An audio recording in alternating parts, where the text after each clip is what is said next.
Assalamu alaikum.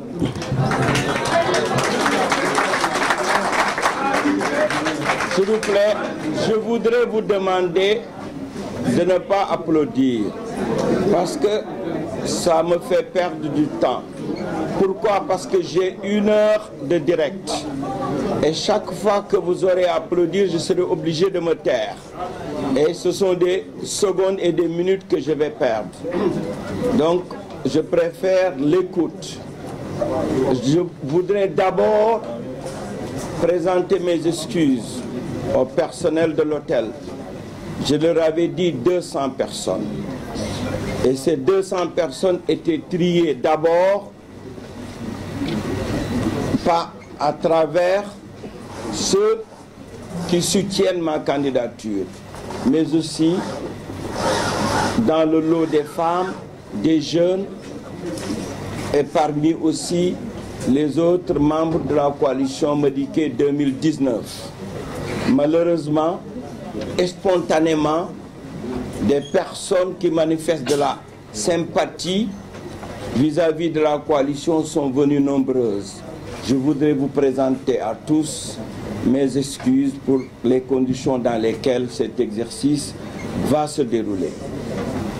Je voudrais aussi commencer par rendre grâce à Allah et me tourner vers les Sénégalais pour leur présenter mes vœux.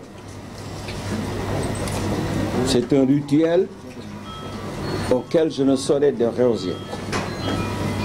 Nous sommes au début de l'année. Je souhaite pour tous les Sénégalais que Dieu, le Tout-Puissant, leur accorde une bonne et heureuse année, pleine de succès, de prospérité, mais surtout une année de paix. J'attache un prix considérable à la paix.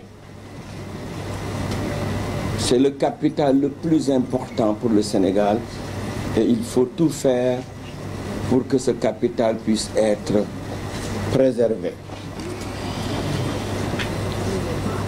Je voudrais rendre un vibrant hommage aux jeunes, à nos femmes, parce que cela représente le fer de lance de mon programme. Je voudrais, à partir de cette catégorie de Sénégalais, les jeunes et les femmes, trouver les voies et moyens pour sortir le Sénégal du sous-développement et faire de sorte que le Sénégal soit un pays tout à fait différent de celui que nous vivons actuellement avec le président Macky Sall. L'exercice que j'ai fait est habituel. Un candidat doit nécessairement présenter son programme aux Sénégalais, son projet de société. Mais le mien est un peu particulier.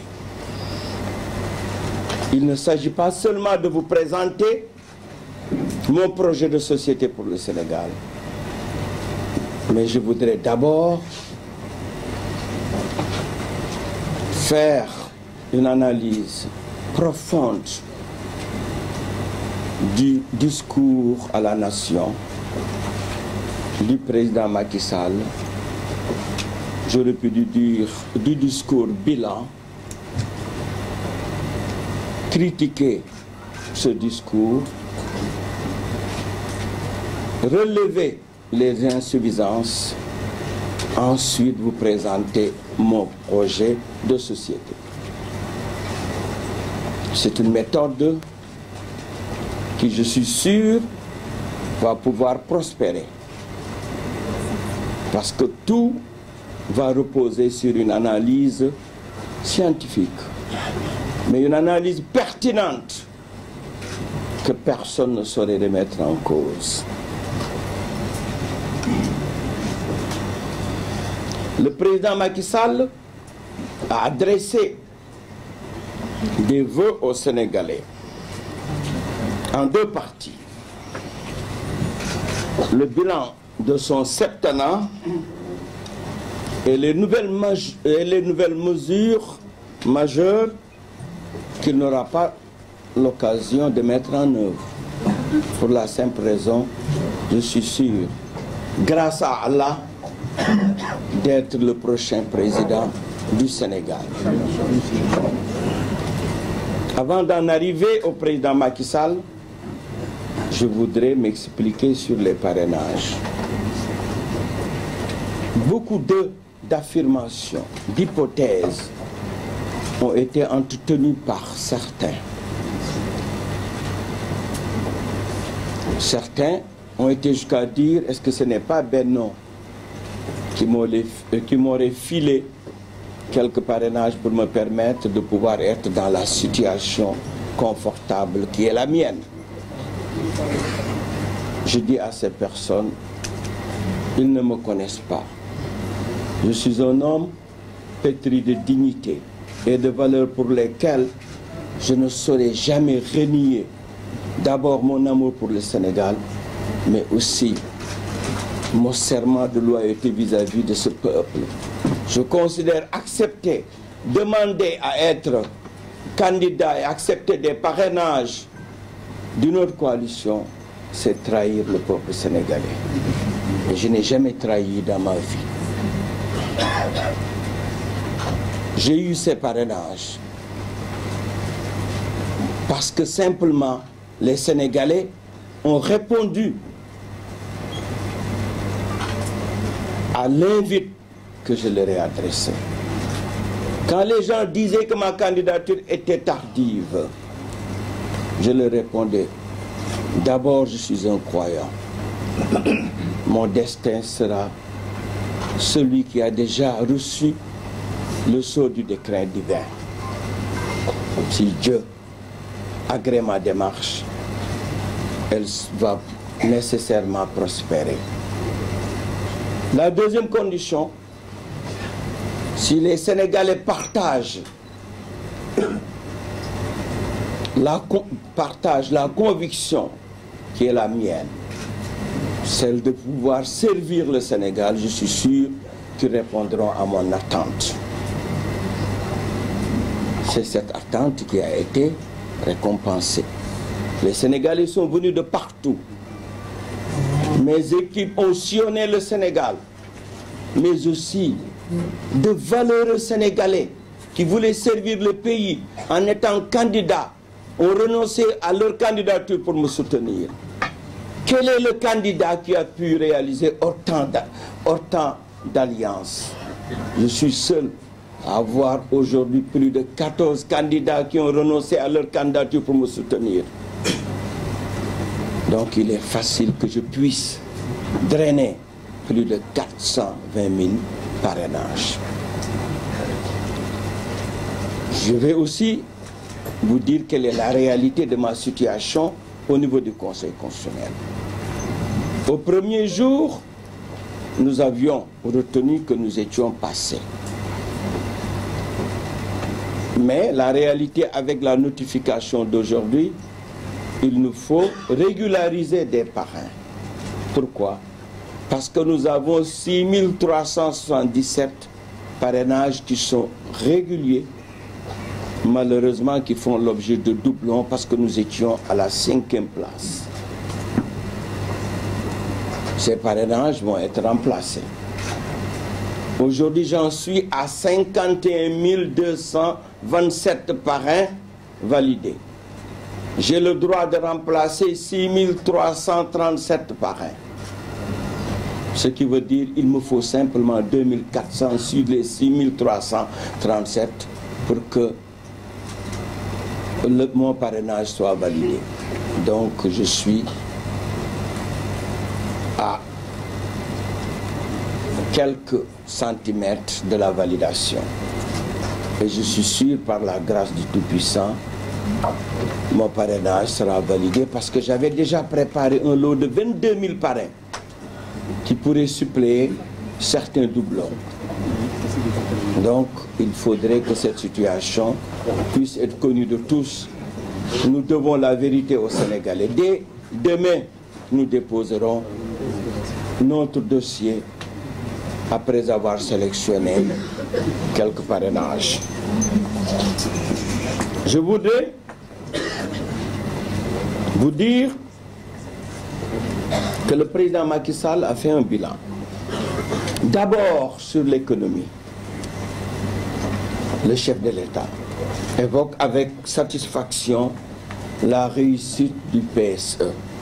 Selon lui, la mise en œuvre du PSE a permis de porter la croissance de 1,7% du PIB en 2012 à 7,2%, soit une moyenne de 6,6%. Le ratio de la dette est toujours, selon lui, de 47,7%, largement en deçà de la norme de l'UEMOA qui est de 70%. En conclusion, le chef de l'État en déduit que la transformation structurelle de l'économie sénégalaise se fait avec bonheur. C'est tout à fait inexact. Tout à fait inexact. D'abord, le taux de croissance en 2011 était de 2,2%.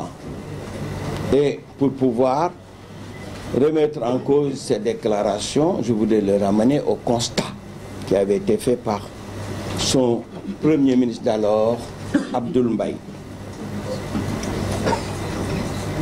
Deuxièmement, comment est composée cette croissance? Elle est d'abord composée par le secteur des services. Malheureusement, le secteur des services est totalement entre les mains d'étrangers. Ce qui veut dire que cette croissance, 50% devrait être entre les mains des étrangers, et donc c'est vers l'extérieur que cette croissance va se diriger. Il y a aussi une situation qu'il faut dénoncer, et j'avais eu à le faire au niveau de l'Assemblée nationale. J'avais considéré que les chiffres qui nous avaient été fournis n'étaient pas exacts. Le Sénégal, si on tient compte de toute la dette publique, c'est-à-dire la dette de l'État et celle de ses démembrements, on peut considérer qu'on a presque atteint les 70%. Mais restons seulement sur le terrain de la dette de l'État. Aujourd'hui, le niveau de 60% est un niveau incontestable. Et ce qui est dommage, c'est que du fait d'un endettement effréné sur le marché monétaire et financier, le gouvernement s'est installé dans un cercle vicieux de paiement des intérêts, transférant le principal de la dette aux générations futures.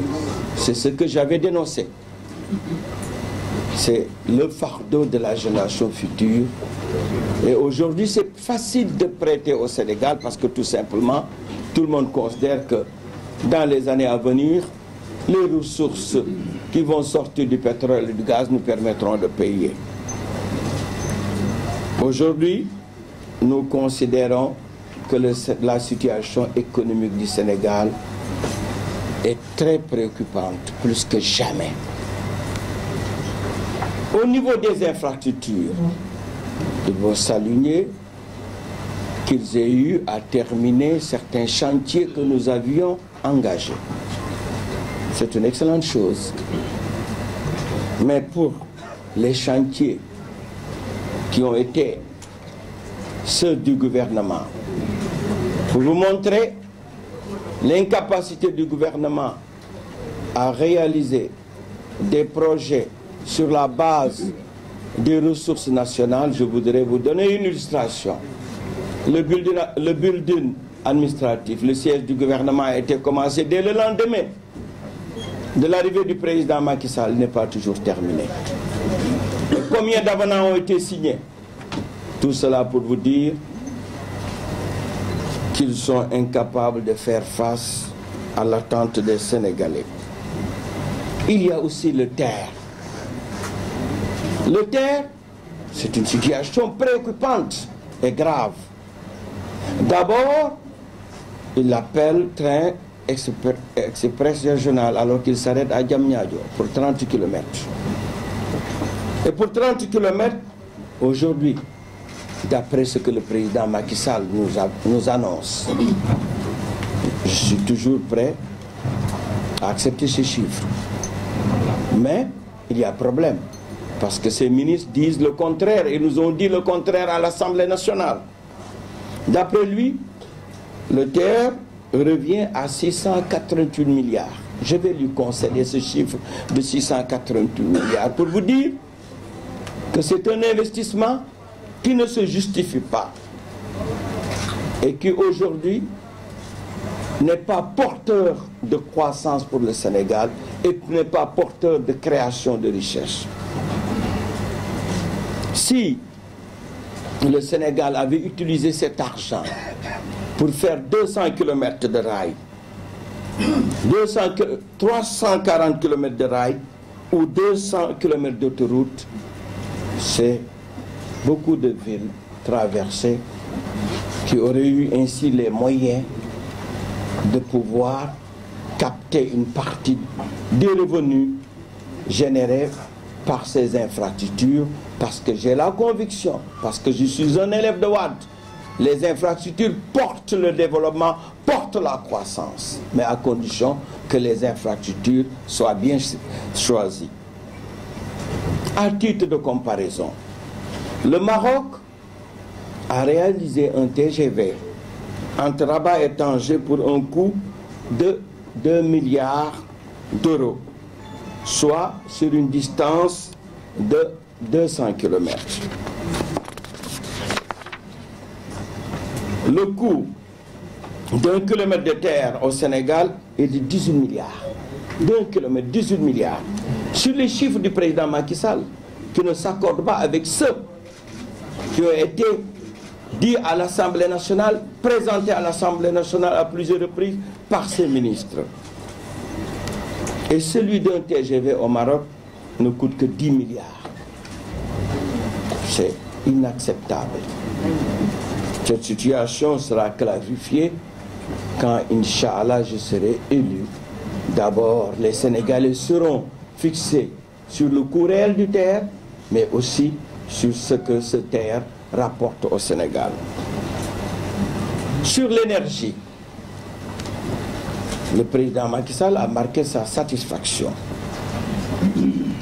et a eu à considérer que la situation a évolué. De 950 heures de délestage, on est arrivé à 24 heures. Je suis d'accord. Je ne peux jamais me permettre de nier la vérité, surtout quand cette vérité est assise sur une démonstration solide. Mais il a bénéficié de projets que nous avions lancés. Le mix énergétique. Mais deuxièmement aussi d'un environnement international favorable, avec la baisse du coût du pétrole. Nous disons aujourd'hui, mais le problème, c'est que la vérité doit être dite aux Sénégalais. Plusieurs milliards ont été collectés grâce au fonds de sécurisation, au fonds de stabilisation des importations des produits pétroliers. Rappelez-vous, en 2012, le baril a été à 30 $, à 47 $. Une manne a été récoltée. Mais au lieu d'utiliser cette manne pour soutenir l'énergie et soutenir les Sénégalais, la manne a été utilisée pour des dépenses de fonctionnement courant qui sont passées de 1435 milliards en 2012 à 2436 milliards en 2018.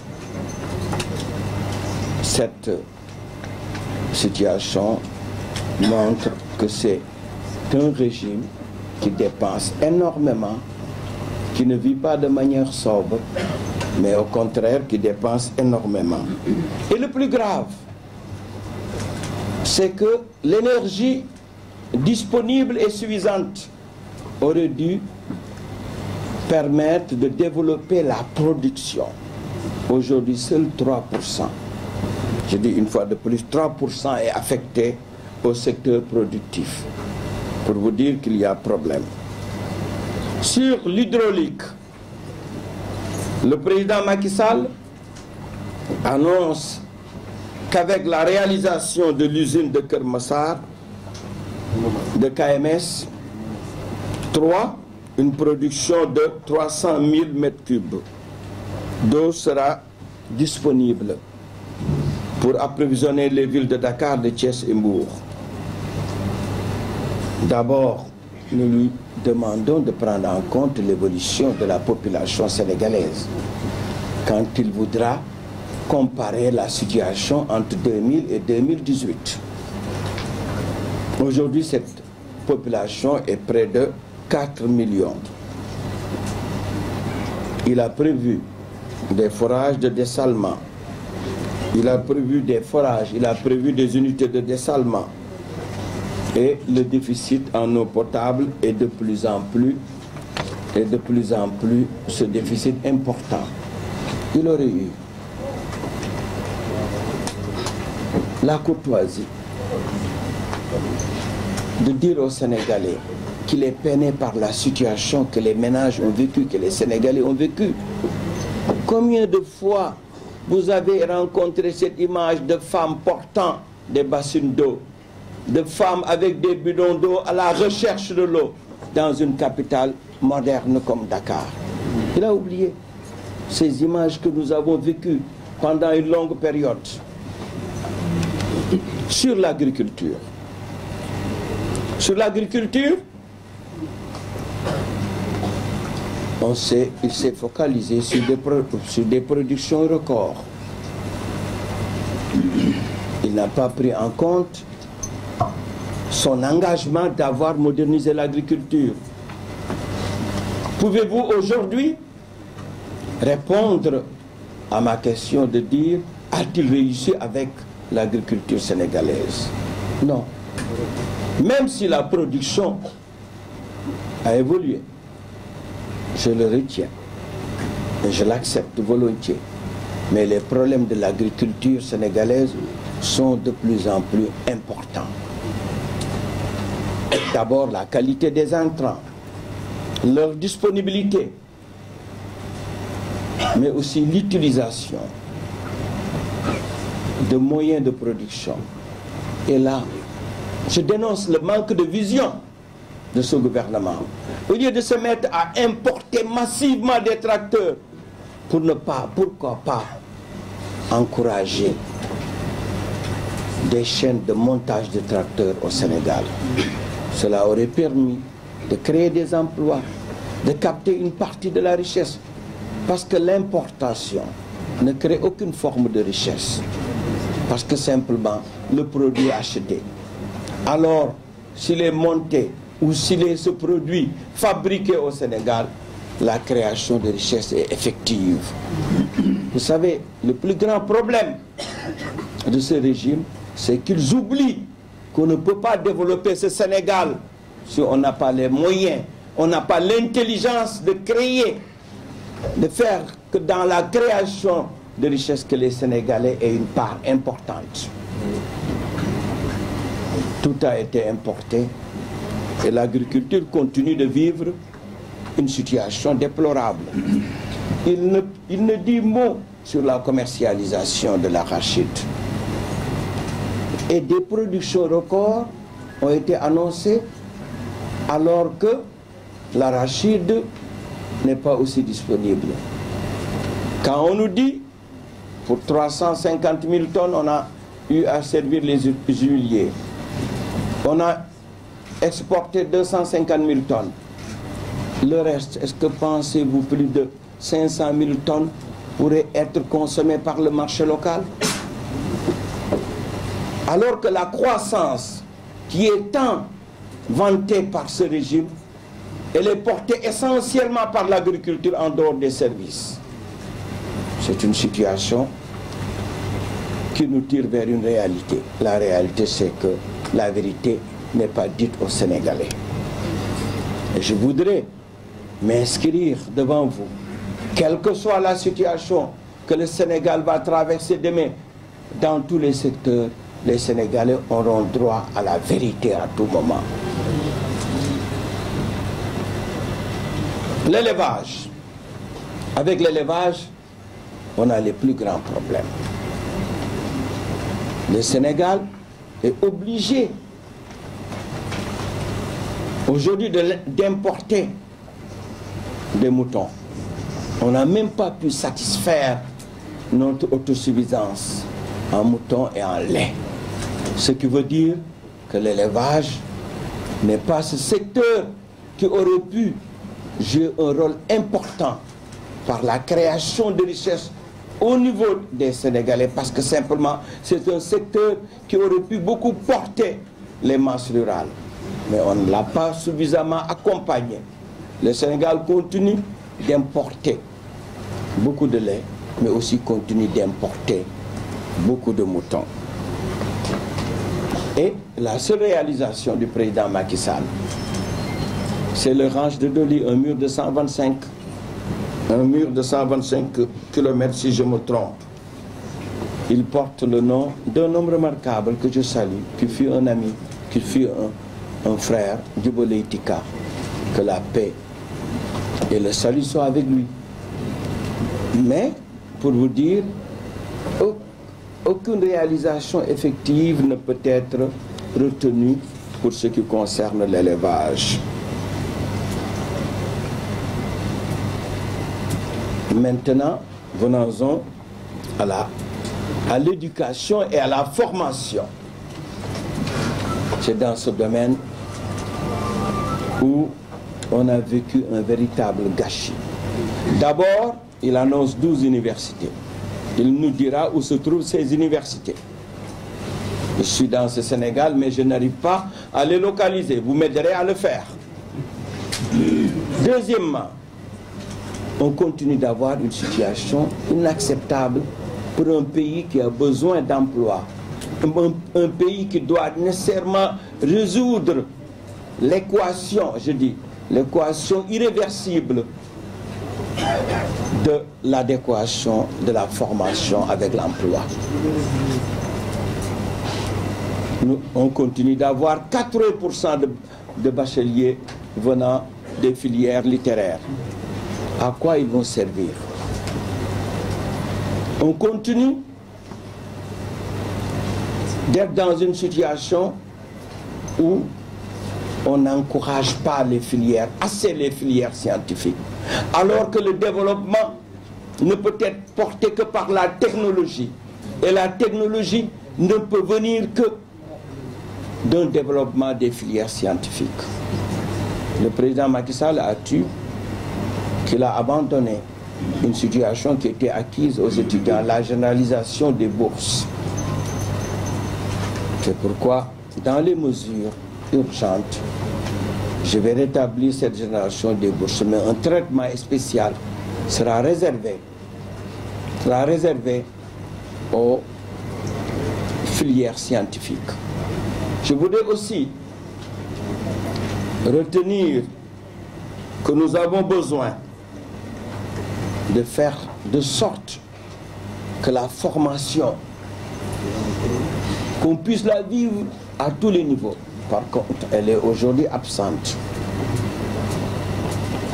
Qu'on puisse la vivre au niveau même des daras, au niveau de ceux qui n'ont pas pu aller à l'école, mais aussi au niveau des diplômés qui n'arrivent pas à trouver du travail.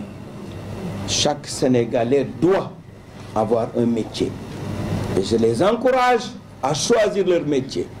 J'aime beaucoup cette belle maxime de dire « Rien n'est plus beau que d'exercer un métier que l'on aime ».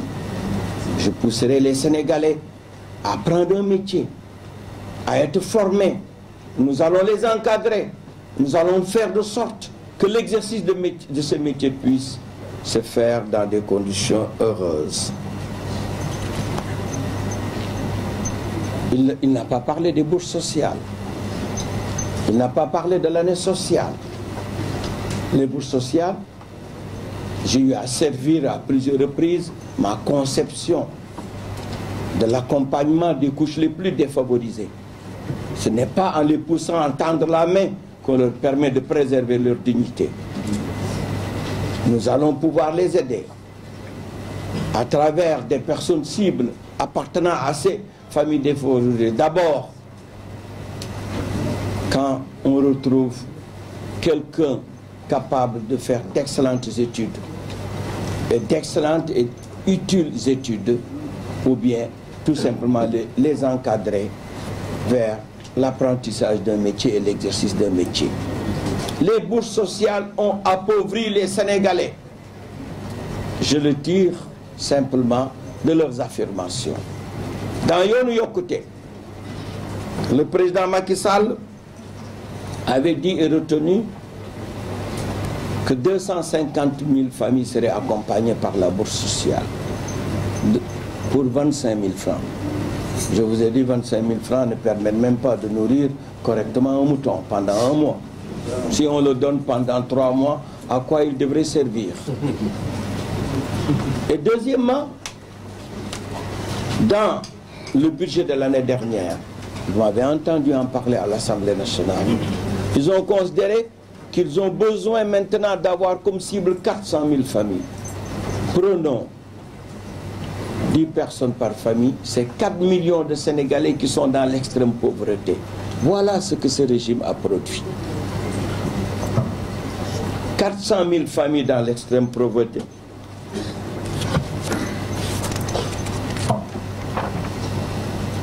Il me reste aujourd'hui de vous dire que j'ai été à l'intérieur du pays. J'ai écouté par une démarche inclusive toutes les catégories sociales de ce pays. Et je suis aujourd'hui en mesure de leur offrir un projet de société capable de prendre en charge leurs préoccupations et de nous amener vers un Sénégal meilleur. Je ferai de sorte que les petites coteries, le lambinisme, le trafic d'influence, le clanisme, on ne l'a jamais connu. Malheureusement, il est aujourd'hui très présent. La proximité avec le pouvoir, la flatterie ne constitue plus des passe-droits. Le culte du travail bien fait sera mon credo. Je ferai en sorte qu'il en soit ainsi pour tous les Sénégalais. Moins de palabres, plus d'action. L'offre politique que nous allons vous proposer est articulée autour de 15 points déterminants pour l'avenir et le devenir du Sénégal. Pour chaque secteur seront développés les constats les plus saillants ainsi que les mesures appropriées pour remédier définitivement aux souffrances des Sénégalais. Si je me mets à les développer, je n'aborderai pas le Wolof.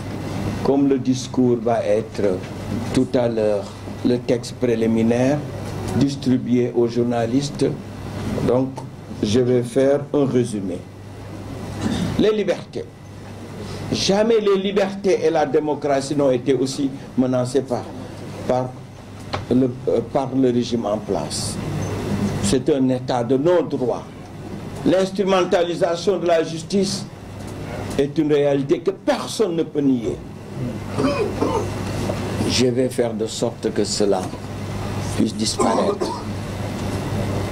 C'est la justice qui va renaître de manière toujours plus forte et qui va pouvoir jouer son rôle de socle, de fondement de la démocratie. Ce sera un État respectueux des principes, des libertés collectives et des libertés individuelles. La gouvernance et la corruption. La gouvernance, jamais les collectivités locales n'ont connu la situation qui est la leur, celle qu'elles vivent aujourd'hui. Il faut mettre fin à cela. Je vais réorganiser la décentralisation. Je vais introduire des ministres régionaux. Je ferai disparaître les gouverneurs qui pourront jouer le rôle de ministres régionaux. parce que en présence du préfet, c'est une redondance d'avoir un gouverneur. Faisons de sorte que ces gouverneurs puissent être des ministres régionaux qui participeront à un conseil mensuel, un conseil des ministres mensuel avec le président de la République, qui va vivre la réalité de nos régions. On n'aura plus besoin de faire les conseils folkloriques, présidentiels, ici, par là, et qui ne produisent rien du tout. Nous allons aussi nous atteler à régler le problème de l'éducation, j'en ai parlé tout à l'heure, et de la formation. L'emploi.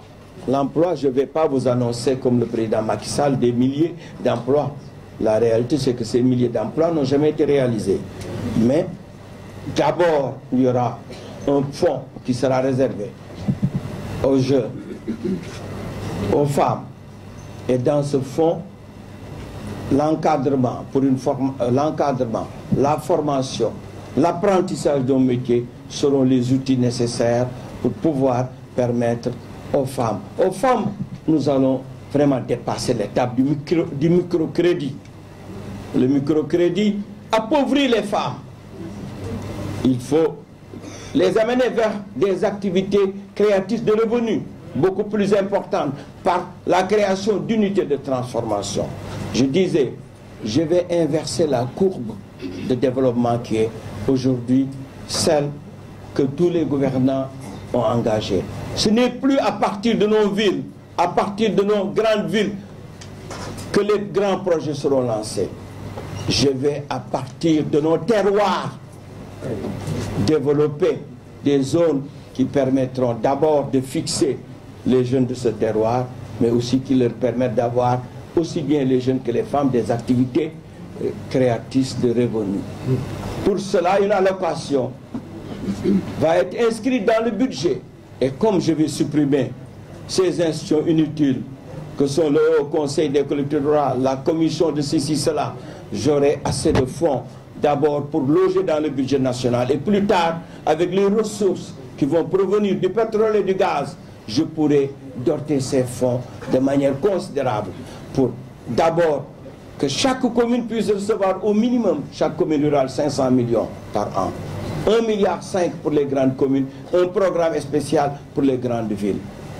Cela va permettre de régler les problèmes de l'accès aux services sociaux de base.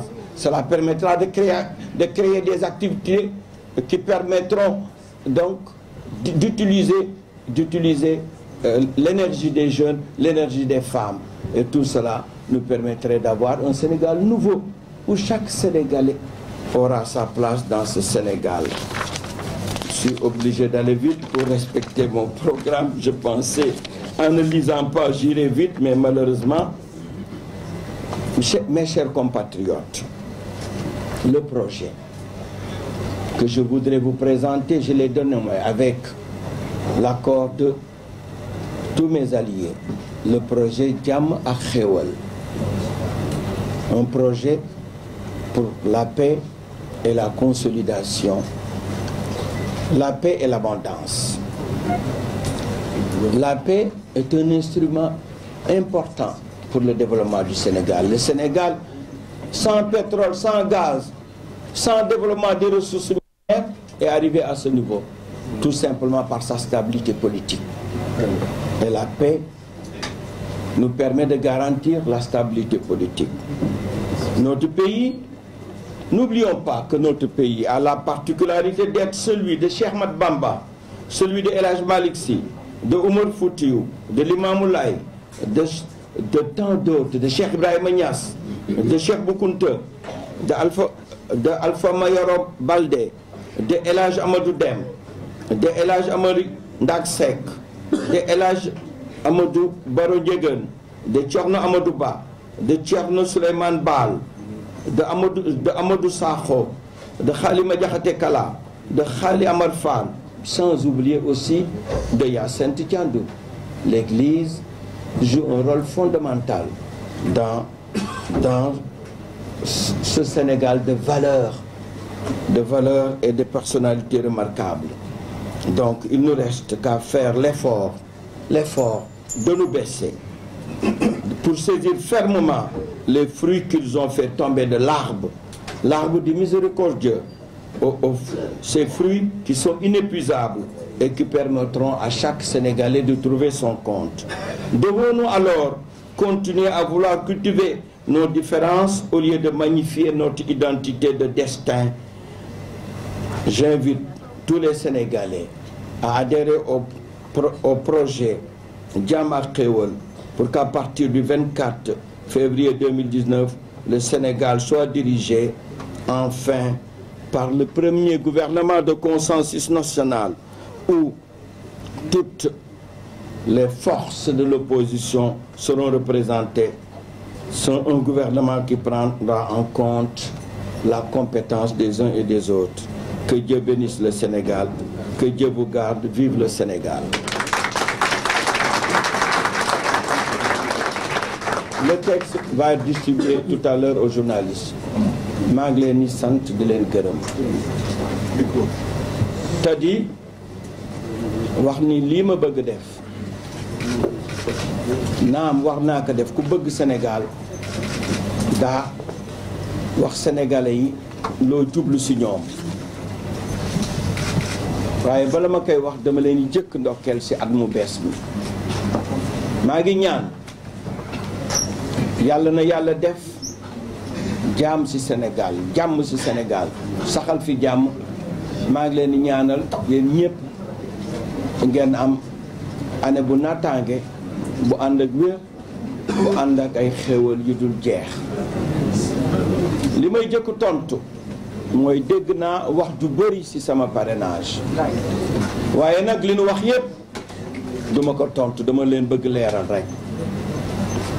ñu bëri nee na nu ma dikkee amagul bi mu jógee ñaari weer nan la man am parrainage yu toll yu mu am ña ko wax nag nee naa leen dañu amul gëm-gëm gi ma am ci yàlla ak gëm-gëm bi ma am ci réew mi. gëm yàlla mooy lu yàlla tudd ci ma jëbi su neexee yàlla mooy am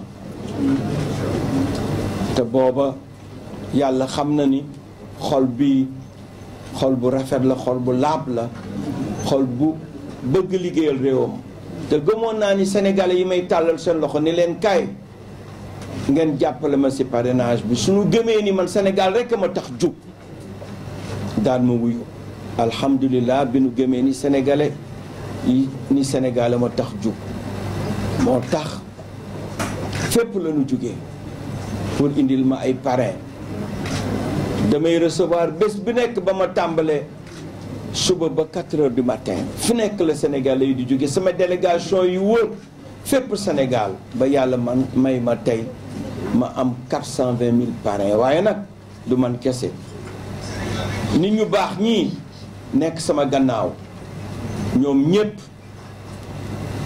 wax nañu dugal nañ ci seen loxo ban candidat ngeen gis tey mu am fukki candidat ak ñeent yoo xam ni bàyyi nañu seen candidature ni dañoo ñëw jàppale ko da xam na ni kii kat réew mi ñor na ko te xam na fi mu jëmee réew mi sunu coalition bi rek la am kon lii yëpp dem di wuti feneen parrainage wala di nangu parrainage bu jógee ci beneen parti booba ku ko def war nga sénégalais yi te man valeur yi ma jàngal ma dudd ci ma yaroo ci ba fi ma agsi fii xaw ma nan la noo ware ku ko xam de na nga jéem waaye man xaw ma ko kon li ma def mooy tàllal loxo sénégalais yi ni wuyu ma maa ngi leen di sant di leen gërëm parrainage yi nag ñun la ñu déclaré woon moo doon sunu parrainage pare na waaye tey bi ñu joxee kayit wax nañ ni am nañu 6377 yoo xam ni baax nañu waaye ñeenti yi ma jiitu ñoom dañu joxe tur yooyu ba pare mu doon ay doublon ñu wax ma ni man naa dem soppi ka soppi bi nag war na yomb ndax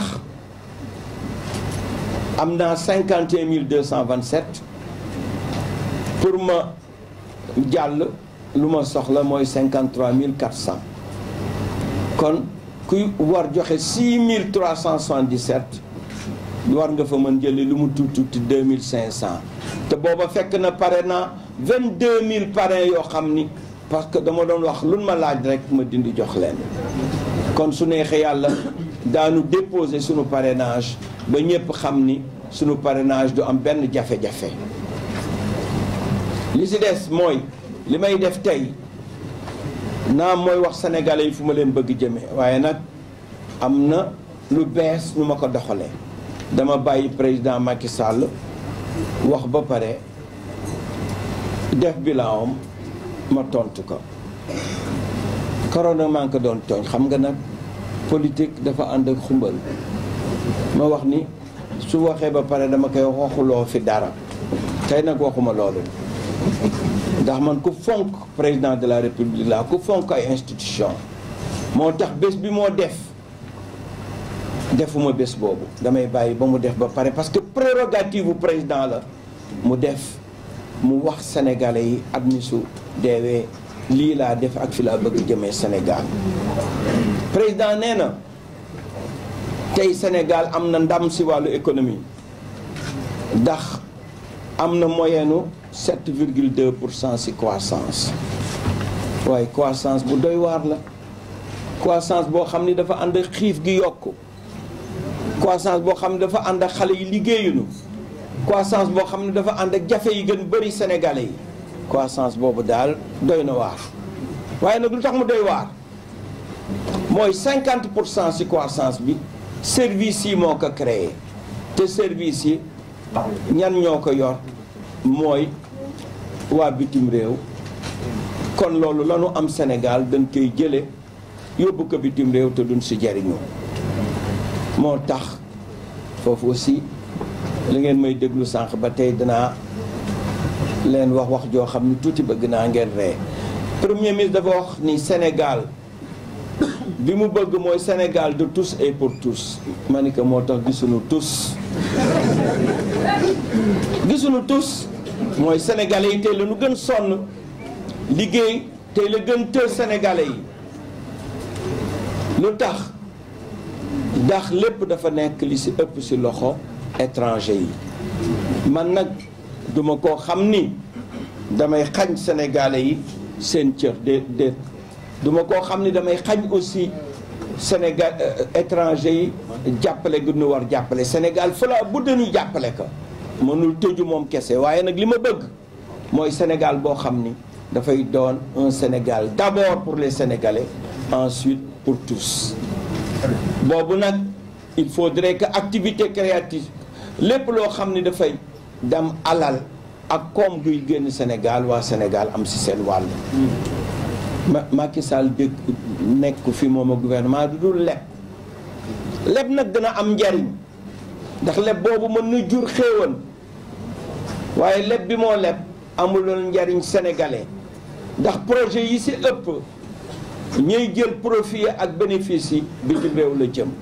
su doon privé sénégalais ci projet yooyu ci leb bi dañ ci gis seen bopp loolu dana mën am solo te li gën doy waar mooy leb bi àgg nañu foo xam ne ay intérêt rek la noo fay mënatuñu fay capital principal bi kan moo koy fay ëllëg sénégalais yi jeunesse bi ëllëg sénégalais ëllëg yi loolu doy na waar leb bi ëpp na leb bi jaaduwul si li jëm si wàllu agriculture bi tey man bëggoon naa président damoo ni la ma bëggoon si agriculture am naa ko mooy moderniser naa agriculture bi fexe naa ba baykat bi man dundee li moo bay fexe naa ba baykat bi bañati nekk si jafe-jafe waaye tey la jafe-jafe yi gën metti bu leen fàtte ni mujj nañu am xiif tasaare si gox yu bëri ba noo wax 1,5 million sénégalais ñi ngi nekk si jafe-jafe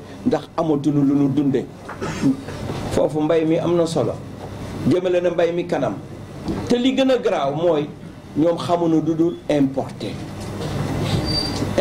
nag soo ko dëkkee doo mën dundal sa réew du si mën njariñ tracteur yu bëri yi ñu importé amul njariñ waroon nañu créer ay usines yoo xam ni dañoo fabriquer ab tracteur wala suñ ko mënul fabriquer ñu monter ko fii ay sénégalais liggéey si lenn li noo jënde tracteur man toog Sénégal mbay mi bu la mu waxoon amul autosuffisance en riz amul te kooku moom incha allah sama gouvernement dana góorgóorlu pour atteindre que nu mu gën gaawee. wax na si njàng mi li gën a garaaw mooy waxul sénégalais yi nii dafa dindi bourse yi nga xam ne Ablaye Wade daf ko joxoon sénégalais yëpp. loolu nag mu nekk situation bu doy waar ba pare nag li gën a garaaw mooy bachelier yëpp seetunu benn yoon nan la ñu war xalaate ba njàng mi war soppeeku njàng moo xam ne da ngay am diplôme te doo am liggéey njàng moomu dese na am njariñ du ma ne amul njariñ de ndax njàng yëpp am njariñ waaye dese na am njariñ moo taxit dama bëgg doxal formation dama bëgg jàppale filière scientifique yi pour que sénégalais yi am liggéey ba pare nag sénégalais yi ëllëg man taxaw ndax filière scientifique yi mooy tax ëllëg ñu maîtriser technologie ba man defar tracteur ba man defar leneen ak leneen bañ ko di ko jéggaani bitim réew loolu bokk na formation bi mooy sénégalais bu ma bëgg mooy sénégalais bi nekk nga am métier. li gën a garaaw nag mooy si wàllu état de droit fii justice bi le Sandio bi di wax dafa neex meelu ñu ngi si suuf ba rusati naa sol robe avocat dinaa fexe justice am doole président dootul jiite mu conseil supérieur de la justice danaa fexe aussi ba kenn dootul nekk Sénégal ministre de la justice di def politique ministre de la justice war loo def politique ndax da nga jiite justice yooyu yëpp yu ma bëgg doxal Sénégal la waaye li ëpp solo te nu xam ka mooy Sénégal bi may doxal dootul Sénégal boo xam ni farantoo la jàppale kii ndax moo ma jege jàppale kii ndax moo may politigal jàppale kii ndax fii la bokk jàppale kii ndax sëriñ diw moo koy jàppale Sénégal boobu mooy Sénégal boo xam ni ñëpp a yam Sénégal yëpp a yam droit ki nekk man gis seen bopp sénégalais boobu mooy Sénégal boo xam ni daanu fexe jàppale daara yi ñoom wax na ni danoo génne xale yi nga xam ni ndongo daara yi si mbedd mi te da nga ko tële lu tax tant que jàppalewuloo leen di leen jox subvention bu doy dugal leen si ministère bi bu leen toppatoo ba xale yi dootuñu yalwaane lu nu lekk doo mën régler problème boobu te incha allah ministère bi may créer di ministère chargé des affaires religieuses dana mën doxal loolu. am na leneen loo xam ni aussi am na solo mooy décentralisation bi dafa nekk loo xam ni tey ñëpp xam na ni amul solo te jëmul kanam ndax commune yi nga xam ni daf leen créer commune yu amuñu doole dem fenn.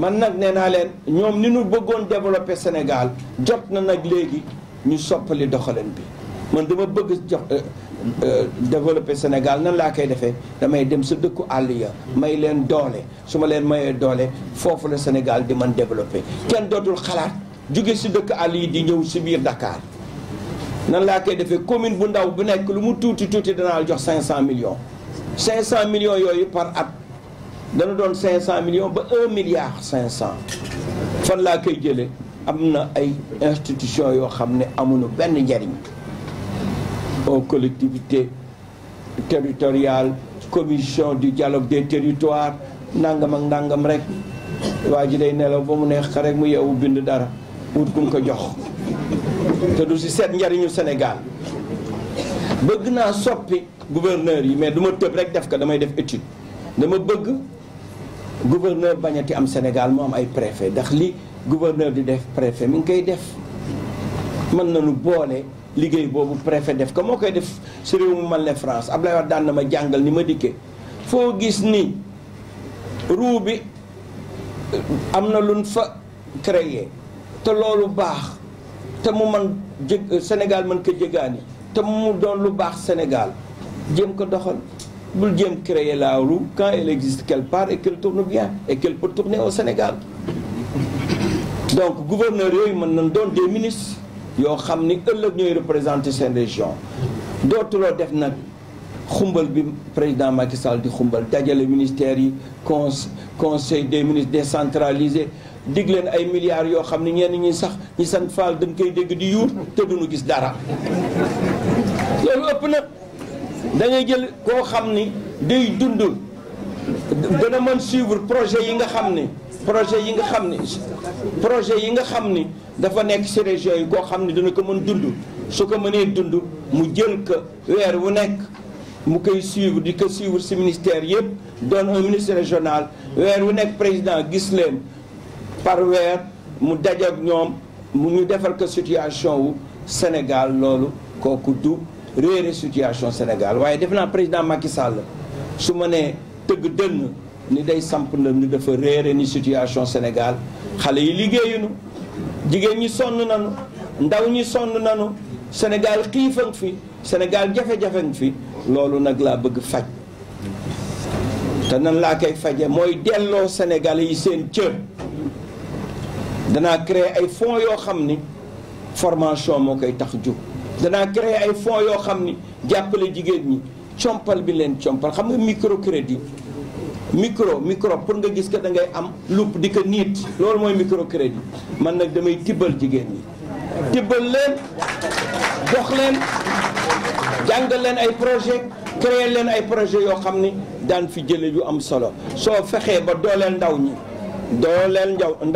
dooleel jigéen ñi ëllëg daa jëmee Sénégal kanam Sénégal bi ma bëgg nag mooy dañu xam ni Sénégal bi mooy Sénégalu mag ñu baax ñi maam Cheikh Mat Bamba maam El Hadj Malick Sy ak ñi ma tudd yëpp Sénégal boobu suñu góorgóorloo li nu liggéeyal danoo sëgg rek for waaye na for yu nu war rafet looloo tax li si des mooy fàttaliku Sénégalais yi nekk bitim réew waa diaspora bi danaa fexe créer leen benn société boo xam ni lépp loo xam ni fa la noo transféré fa lay jóge fa lay jaar lu tax nuy dem si yenn organisme yi nanu créer suñu société dëkk bi nekk ñu am fa agrément xaalis bi noo jël bénéfice bi noo jël ma jël ko def ko ay projet pour sénégalais de l'extérieur yi mu jëm si wàllu santé si wàllu jàng mu jëm si wàllu dëkkuwaay maa fi jëkk créer le salon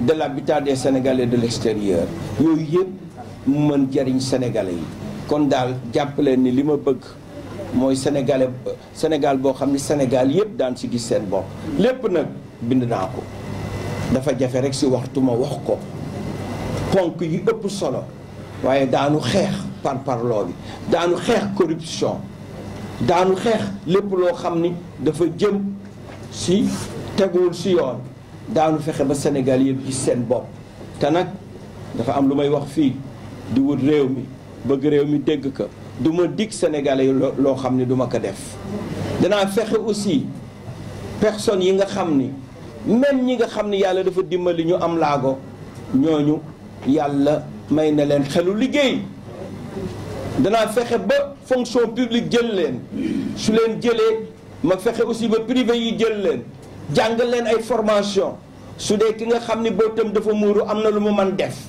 daa gis réew yu bëri su dee beneen laago la am na loo xam ni xel moo xam ni yàlla jox na ko yàlla ku mu xañ lii may na la lii fexeel ba la leen yàlla may nga développé que ñu mën def liggéey bu am solo li jëm si wàllu sécurité bi Sénégal dafa bëri jafe-jafe si wàllu sécurité danaa fexe ba dëkk bu mag bu nekk quartier bi nekk ma def fa poste de police danaa jël gendarmerie si mesure urgente la ak force de police jox leen ay moyens yoo xam ni fu ñu toll daal mën def ay patrouille mobile daanu mën wër dëkk bi aar dëkk bi saytu dëkk bi li nu saytu yëpp bëri na dañu dem gis sénégalais yi déglu leen xam seen soxla di soog a bind li nu bind déglu aussi sama allié yi ndax ñoom it aussi wër nañu Sénégal yëpp maa ngi leen di sant di leen gërëm li nu bàyyi seen candidature ñëw jàppale ma léegi li si des mooy dellu sargal sénégalais yi sargal sama invité yi te di leen wax ni maa ngi déglu journaliste yi ku bëgg poser question nga poser que Sénégal daal jàmm ak jig ak xéewal projet bi ma leen di wax jàmm ak xéewal la tudd jàmm ak xéewal nag dana jëme Sénégal kanam jërë ngeen jëf.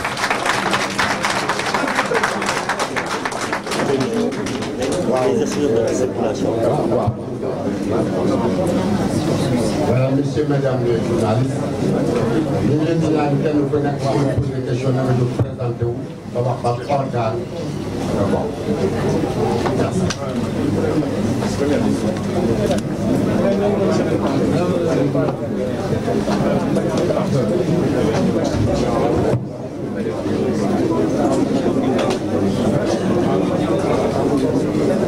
Le transport, oui. Il faut aller vite.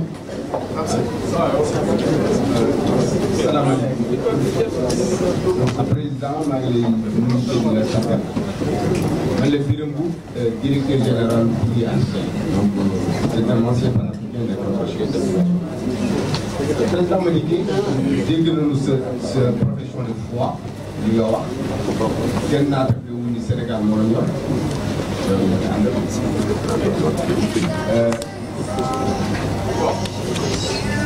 léegi dama la doon laaj gannaaw tër bu ma la ñaanalee yàlla nga jóg si réew mi jàmm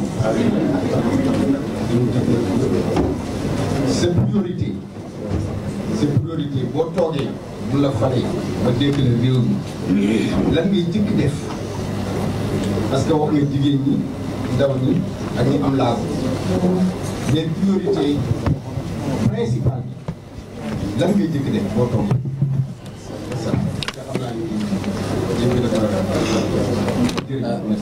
waaw su nanu dajale question yi rek ma tontu benn yoon mooy gën yomb. dañuy jël ñetti question ñu jox président mu tontu donc am nañu benn question dañuy jëlaat keneen.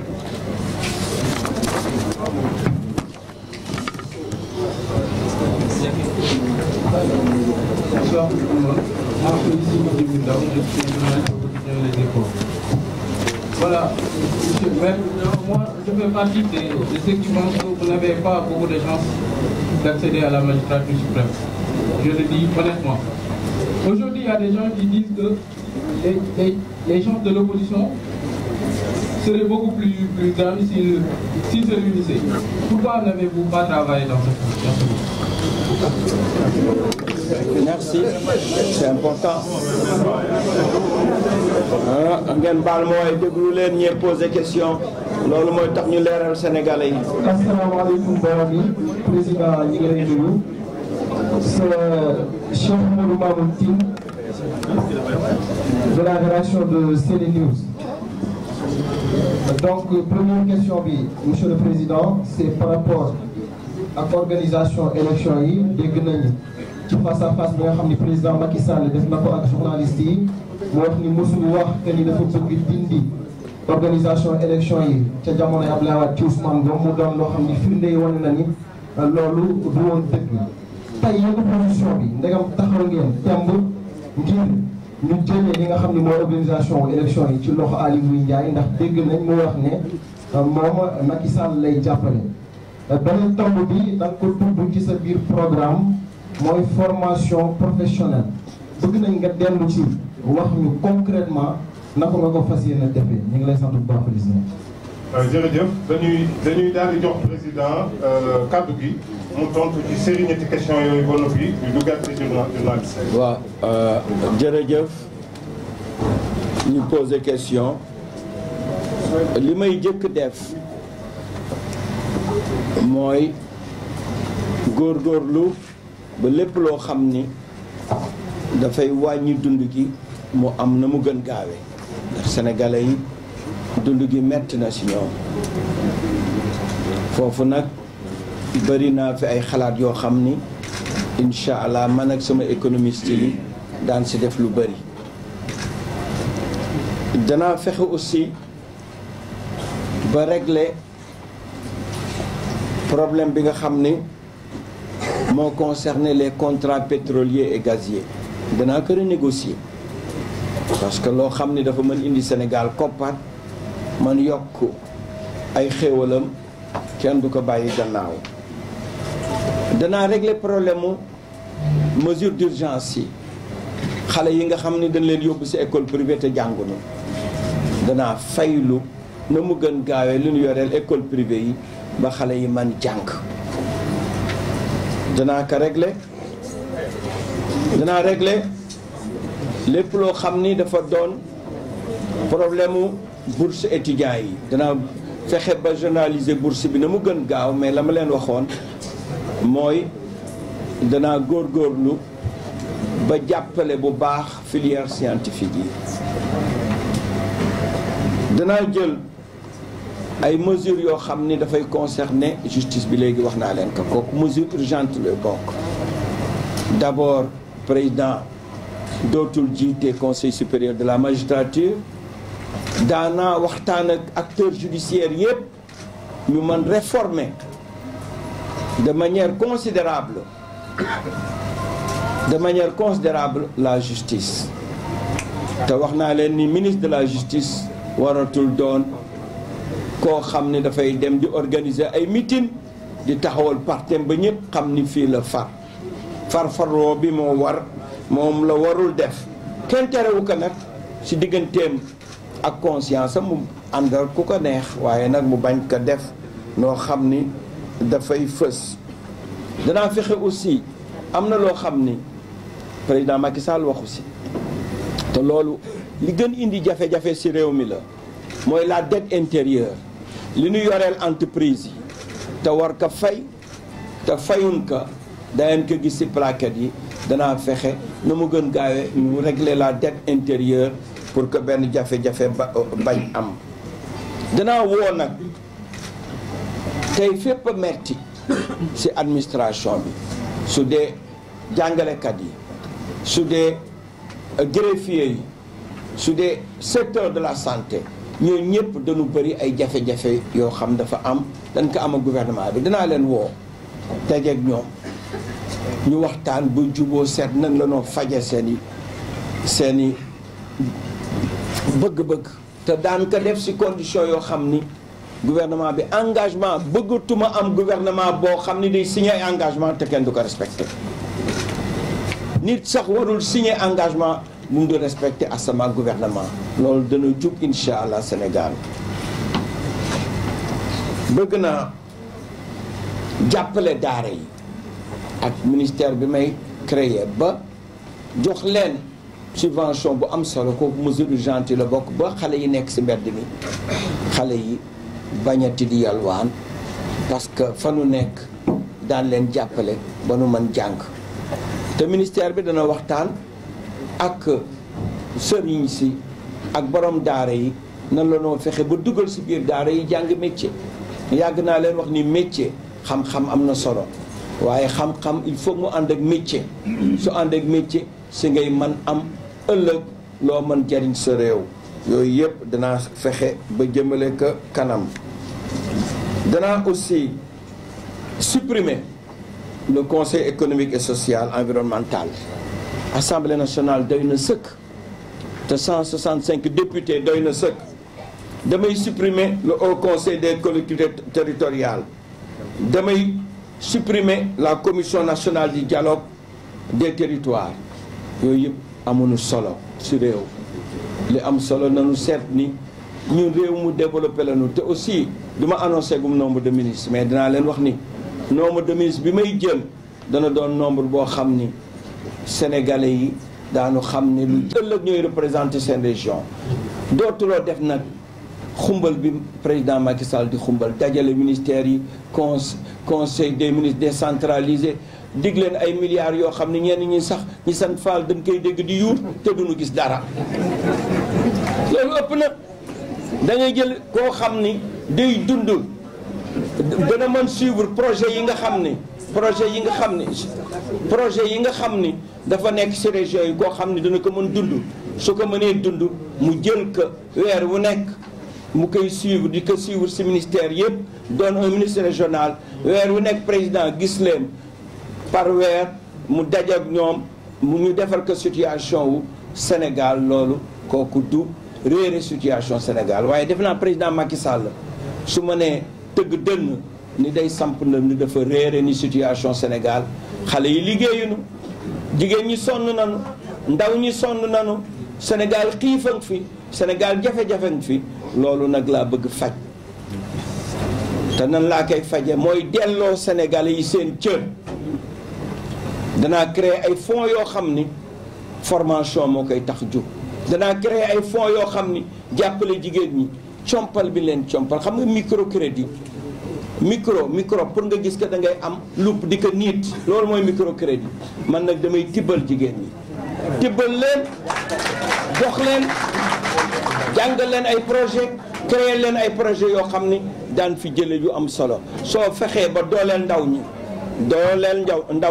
dooleel jigéen ñi ëllëg daa jëmee Sénégal kanam Sénégal bi ma bëgg nag mooy dañu xam ni Sénégal bi mooy Sénégalu mag ñu baax ñi maam Cheikh Mat Bamba maam El Hadj Malick Sy ak ñi ma tudd yëpp Sénégal boobu suñu góorgóorloo li nu liggéeyal danoo sëgg rek for waaye na for yu nu war rafet looloo tax li si des mooy fàttaliku Sénégal yi nekk bitim réew waa diaspora bi danaa fexe créer leen benn société boo xam ni lépp loo xam ni fa la noo transféré fa lay jugee fa lay jaar lu tax nuy dem si yenn organisme yi nanu créer suñu société dëkk bi nekk ñu am fa agrément xaalis bi noo jël bénéfice bi noo jël ma jël ko def ko ay projet pour sénégalais de l'extérieur yi mu jëm si wàllu santé si wàllu jàng mu jëm si wàllu dëkkuwaay maa fi jëkk créer le salon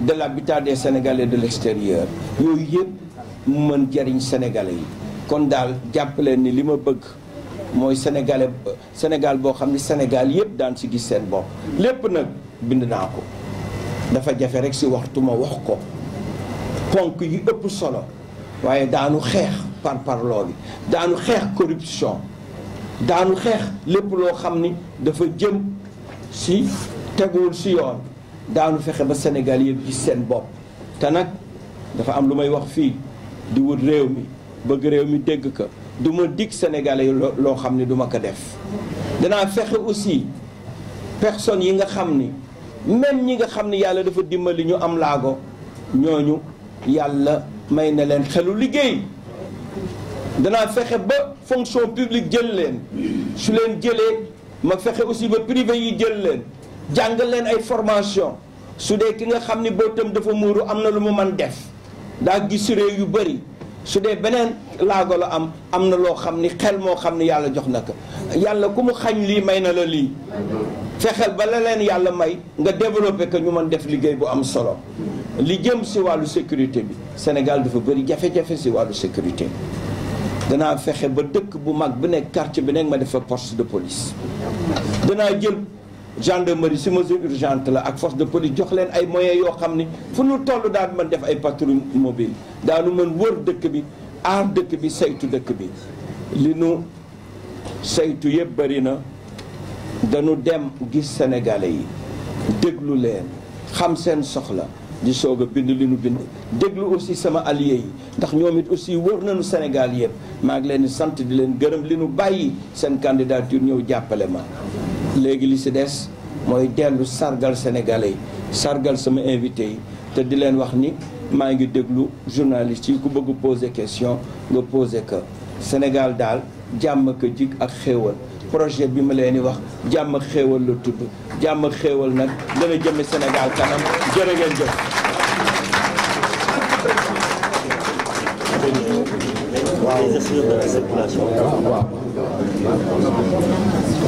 Voilà, messieurs, mesdames les journalistes, ñu ngi leen di ñaan kenn ku nekk ci poser question na nga jóg présenté wu ba wax ba organe bon merci.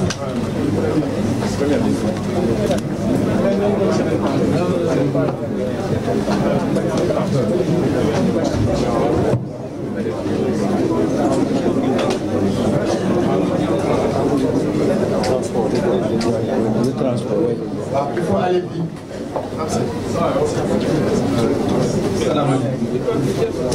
Donc, président maa ngi lay nuyu la sagal man la Birame Mboup directeur général bu IAS donc c'est un ancien panafricain des conventions et de président Madické dégg nañu sa profession de foi li nga wax kenn naata bi wu ni Sénégal moo la ñor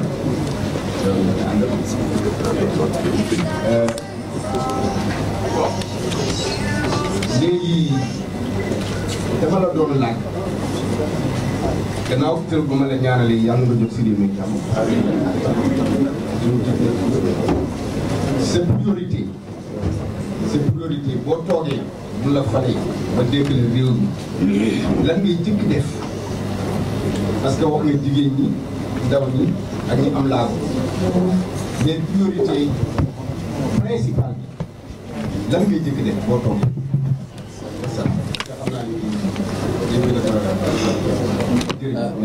waaw su nanu dajale question yi rek ma tontu benn yoon mooy gën yomb. dañuy jël ñetti question ñu jox président mu tontu donc am nañu benn question dañuy jëlaat keneen.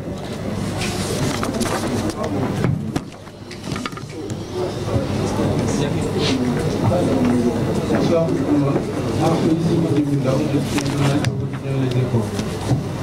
Voilà, monsieur le maire, moi je fais partie de ceux qui pensent que vous n'avez pas beaucoup de chances d'accéder à la magistrature suprême. Je le dis honnêtement. Aujourd'hui, il y a des gens qui disent que les chances de l'opposition seraient beaucoup plus grandes s'ils se réunissaient. Pourquoi n'avez-vous pas travaillé dans ce sens? Merci, c'est important. ngeen baal mooy déglu leen ñee poser question loolu mooy tax ñu leeral Sénégalais yi. asalaamaaleykum mbooloo mi président ñi ngi lay nuyu c'est Cheikh Modou Mamoun Tine de la rédaction de CNews.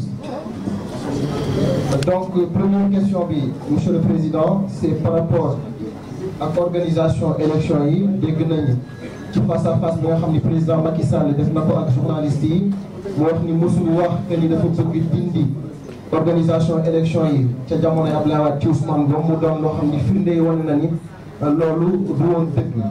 tey yenn position bi ndegam taxaw ngeen temb ngir ñu jëlee li nga xam ni mooy organisation élection yi ci loxo Aly Ngouille Ndiaye ndax dégg nañ mu wax ne moom Macky Sall lay jàppale. beneen tomb bi da nga ko tudd ci sa biir programme mooy formation professionnelle bëgg nañ nga dellu ci wax ñu concrètement naka nga ko fas yéene defee ñu ngi lay sant bu baax président. jërëjëf dañuy daal di jox président kaddu gi mu tontu ci série ñetti question yooyu ba noppi ñu duggaat ci journaliste. waaw jërëjëf ñu poser question li may jëkk def mooy góorgóorlu ba lépp loo xam ni dafay wàññi dund gi mu am na mu gën gaawee ndax sénégalais yi dund gi metti na ci ñoom foofu nag bari naa fi ay xalaat yoo xam ni incha allah man ak sama économiste yi daan ci def lu bari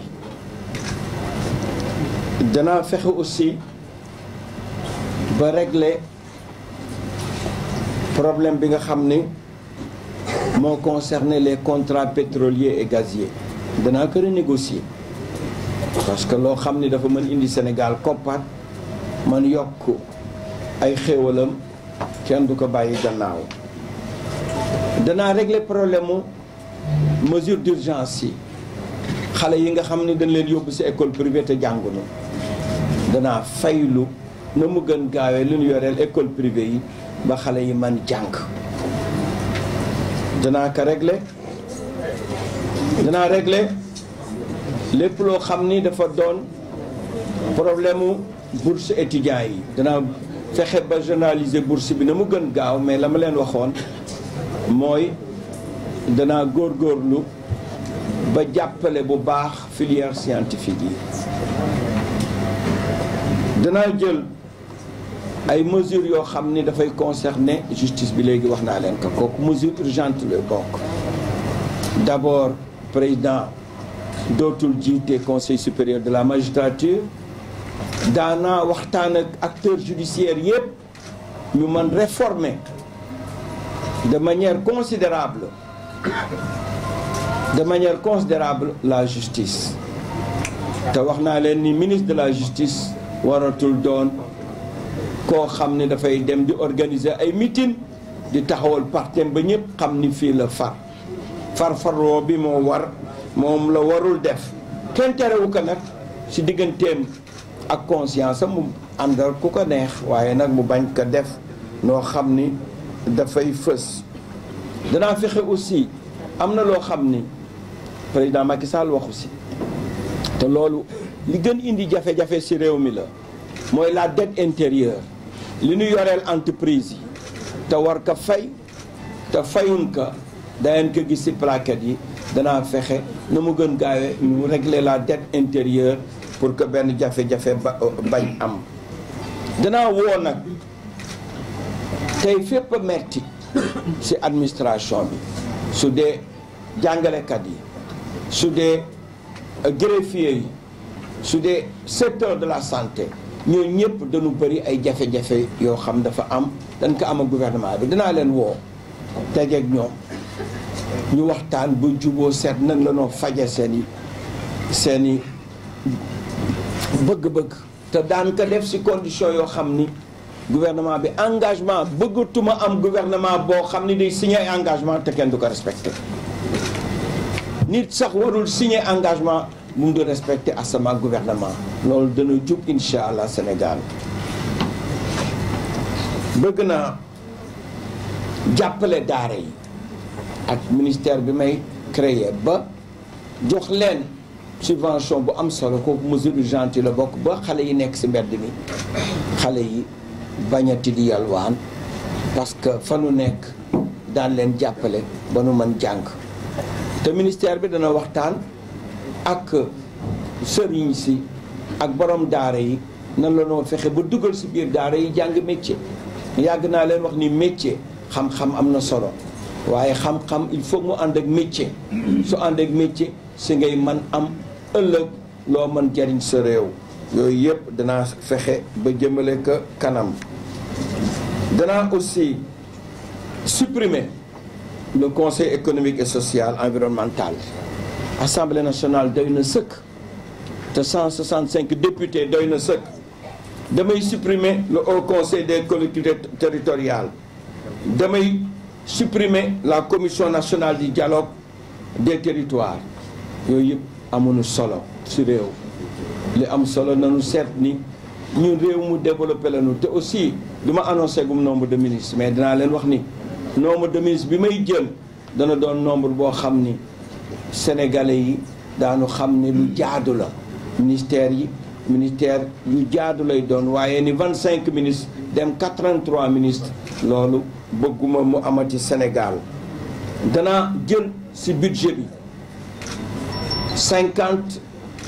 500 à 1500 milliards na mu gën gaawee première année dama jub 500 millions à 1 milliard 500 di ko jox collectivités locales yi. loolu dana régler problème yu bëri du ma leen ko jox directement ay projet yoo xam ni dañ koy identifier mu doon des projets prioritaires projet yoo xam ni mën na tax jigéen ñi am ay unité de transformation xale ya fa nekk am lu nu def sa biir commune rurale yooyu loolu danaa ko institué ci première année bi.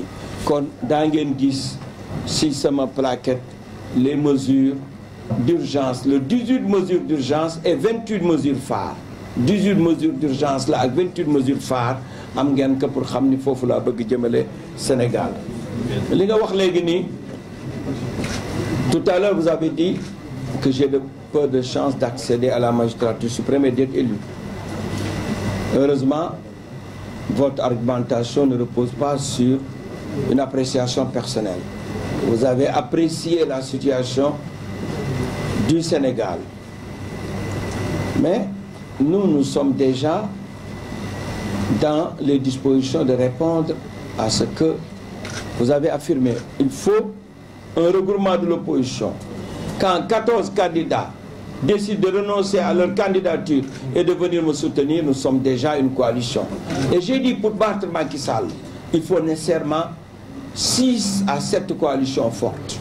C'est important que chacun puisse avoir le maximum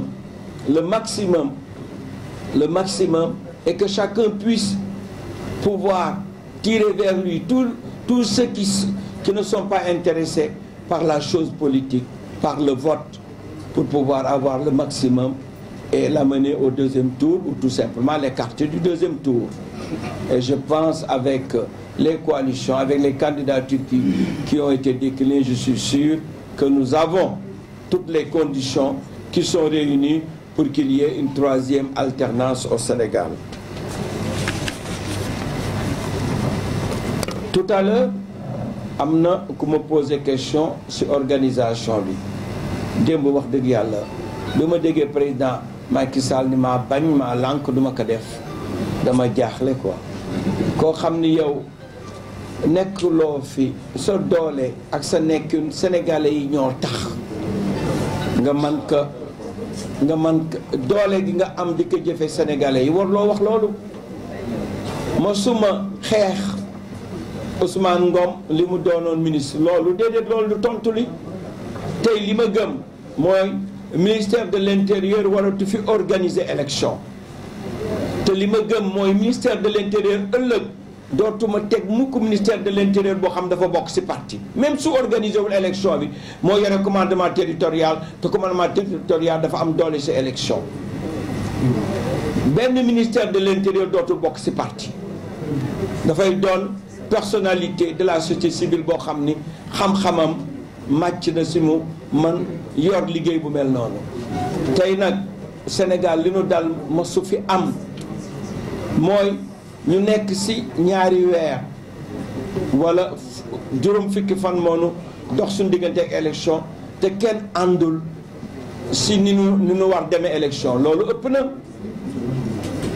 seetal ni depuis 1992 Sénégal jafe-jafe yi mu am ci élection tey fii may wax ak yéen 23 candidats ñu ngi réunir wax ni àndoonu ci élection yi du fi amee ni nu bëggee mu amee loolu nan la ma nekk ci réew ndax président Macky Sall bëggul dégg kenn dafa tax gumba li mu bëgg rek lay def moo tax mi ni du ma fi jëlee Aly Ngouille Ndiaye waaye nag man li may doxal mooy li Sénégal yi bëgg ak li mën jëme kanam yoon jaaduwul nga ministère de l'intérieur bokk sa parti di doon maire dëkk di doon sa responsable parti bëgg organiser ay élection jaaduwul élection nan ko jox personnalité boo xam ni mën na ko yor te nag sama position jëmale ko aussi ci Sénat mooy Sénat aussi am na ay jafe-jafe yu bëri ba li nu war doxaluñ ko aussi dañ ko fee jële indi beneen organisation boo xam ne mooy yor élection aussi am na engagement bu may jël seen kanam parrainage bi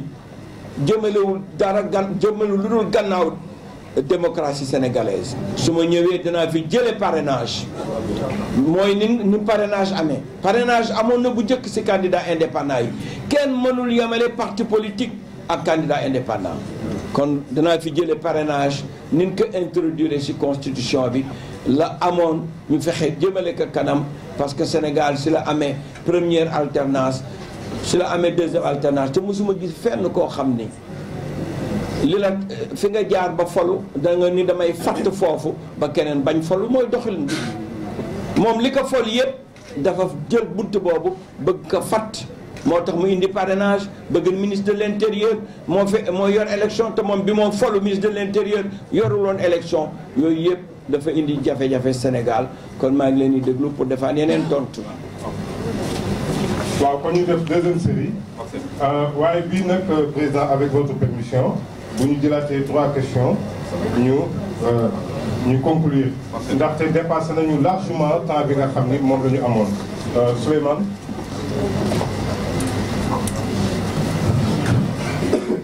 Alors, bonsoir à tous, c'est Papa Amodoussi, journaliste à la 7TV. Alors, Président, on dirait que votre candidature ne repose plus sur la validation ou non de la candidature de Karim Wade. Parce qu'à un moment donné, vous avez eu à préciser que si la candidature de Karim Wade est passée, vous allez renoncer à votre candidature. Est-ce que vous êtes toujours dans ces dispositions?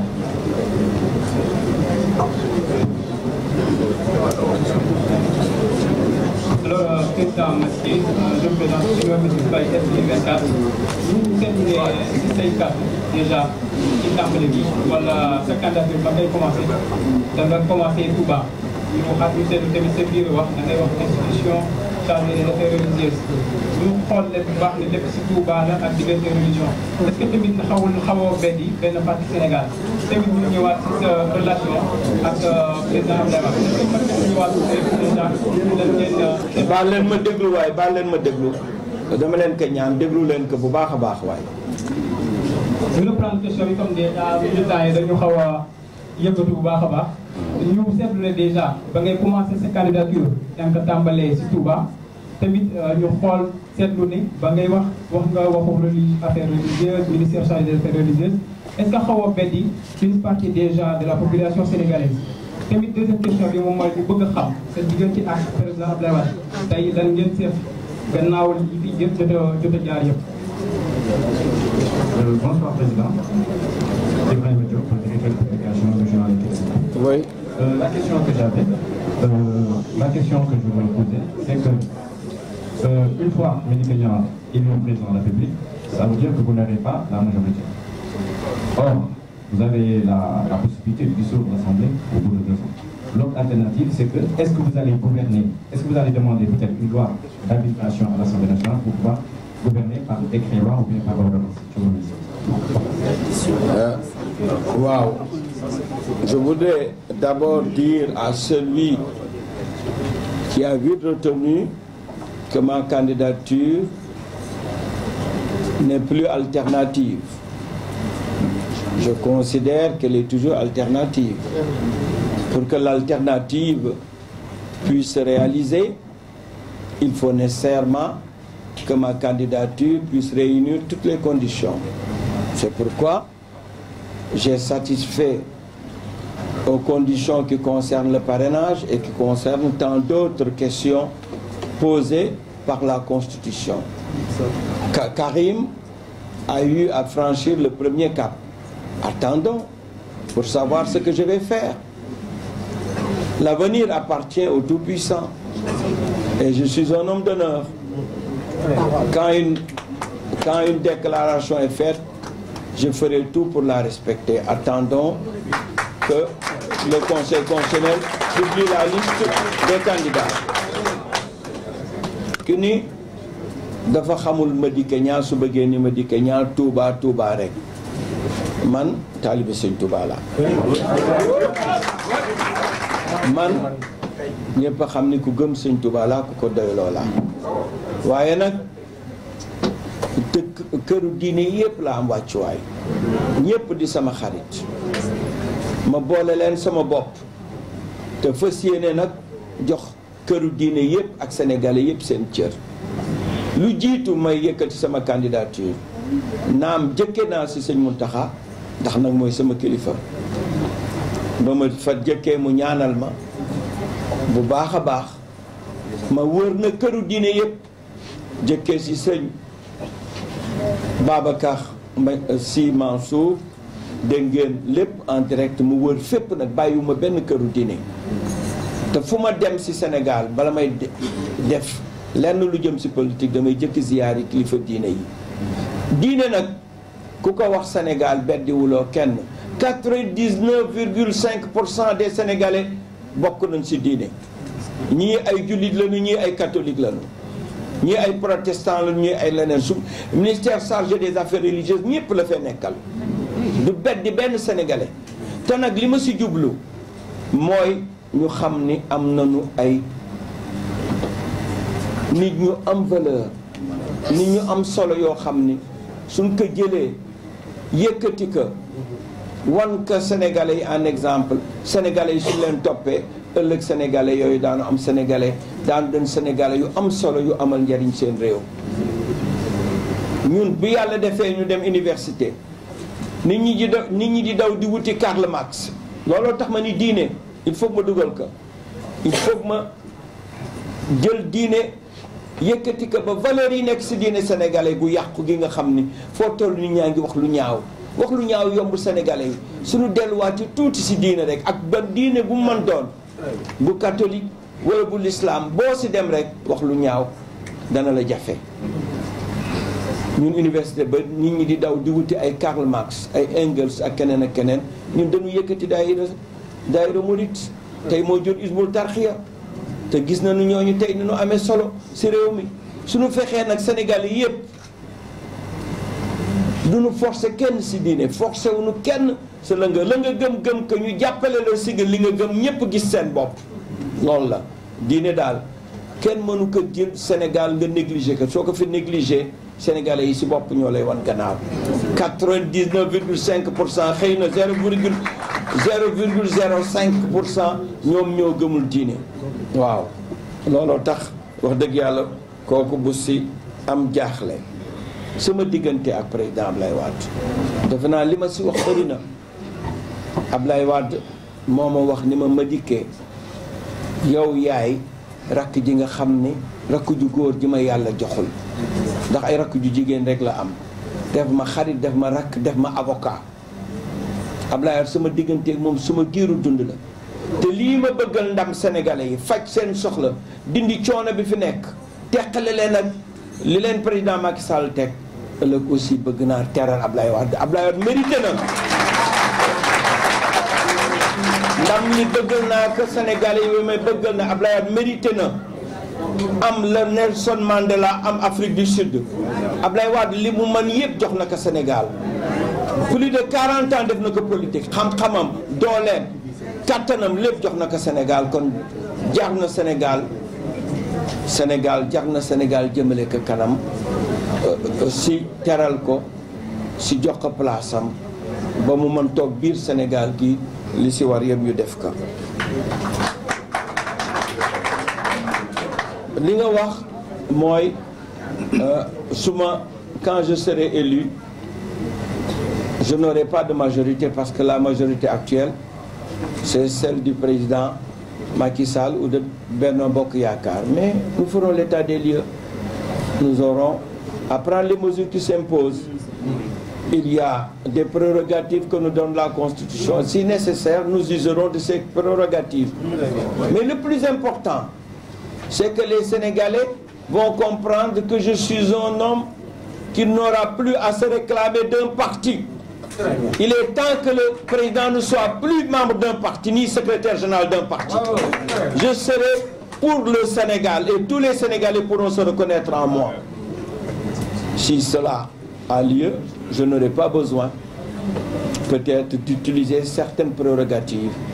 Mais quand les gens ne seront mus que par des intérêts partisans, alors que moi, ce qui est comme pour moi, c'est le devenir du Sénégal, à ce moment-là, j'userai des prérogatives que la loi me donne.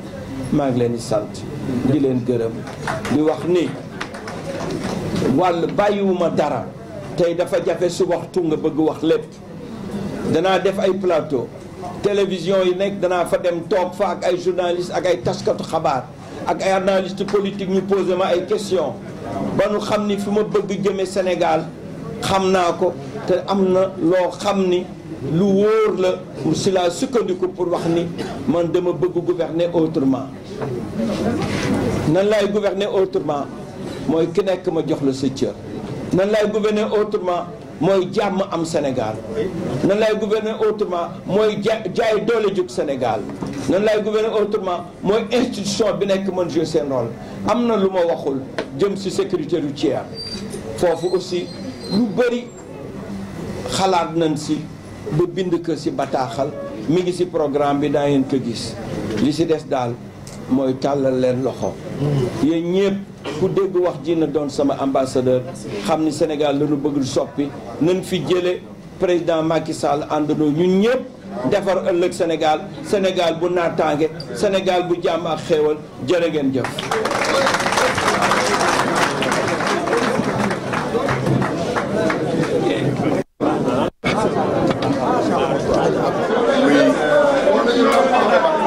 Je suis du parti Diamaféo. J'ai rejoint la coalition Madické 2019. Comme vous le savez, non seulement Madické est l'homme qui rassure, mais c'est également la solution pour le Sénégal. Il vient de le démontrer avec des arguments très solides. Des mesures d'urgence, des mesures interdisciplinaires, intersectorielles même je dis, qui aujourd'hui réalisées dans un horizon très rapproché pourra à mon avis remettre le Sénégal sur les rails de façon très rapide. Et je crois que les Sénégalais sont satisfaits aujourd'hui d'entendre le président Madické Niang poser de façon très claire l'indépendance de la justice. Oui, et il a introduit un élément qu'aucun candidat n'a introduit. Un ministre de la Justice qui n'est pas politique. Je vous remercie. Nous sommes avec l'ancien ministre M. Habib aussi. Vous êtes aujourd'hui responsable du parti, vous faites partie de la coalition Madické 2019. Quel est le message que vous retenez en tout cas à l'issue de cette conférence de presse? Mais je crois que c'est un message puissant qui a été développé par notre candidat, le président Madické Niang. Parce que quand vous avez l'ambition de diriger un pays, comme il l'a dit, il faudrait que vous dites aux Sénégalais où vous voulez mener le pays quand ils vous feront confiance, en vous accordant leur suffrage. C'est ça l'explication du projet de société.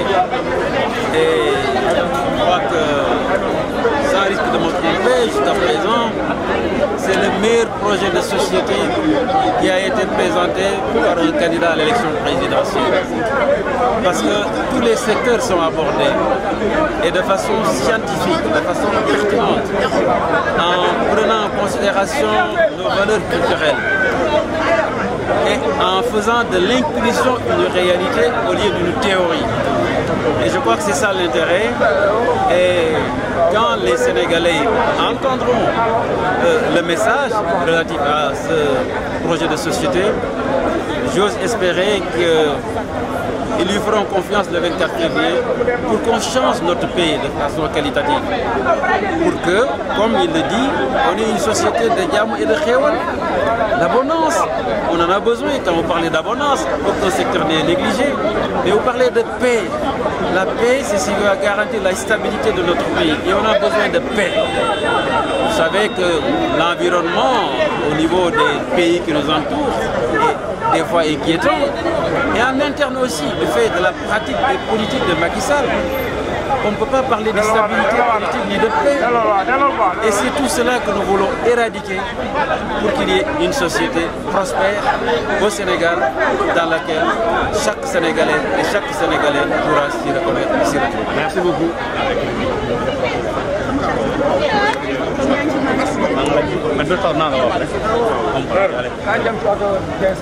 Mais je suis content. Je ne peux pas te prendre.